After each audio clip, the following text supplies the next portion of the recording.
Müslümanlara saldırmak, Avrupalı siyasetçilerin başarısızlıklarını perdelemek için kullandıkları en önemli araçlardan biri haline gelmiştir.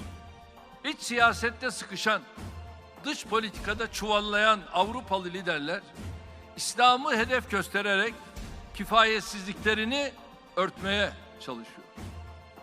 Bu kervana katılan son isim Fransa Cumhurbaşkanı Macron olmuştur.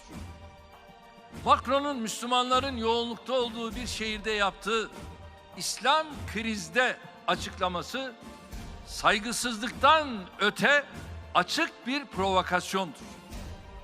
Fransız devlet başkanı olarak İslam'ın yapılandırılmasından bahsetmesi ise hadsizliktir, edepsizliktir. Bizim ağzımızdan bugüne kadar Hristiyanlığın yapılandırılması diye bir şey duydunuz mu?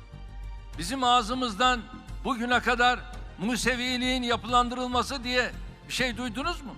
Sen kimsin ki İslam'ın yapılandırılması diye bir ifadeyi ağzına alıyorsun? Devletin görevi milyarlarca inananı olan bir dine müdahale etmek değil, tüm inanç mensuplarının hak ve özgürlüklerini garanti altına almaktır. Devlet eliyle çözüm ona, dinde reform girişimleri totaliter toplumların alameti farikasıdır. Hiç kimsenin Müslümanların can ve mal emniyetini, inanç ve ibadet özgürlüğünü riske atma hakkı yoktur.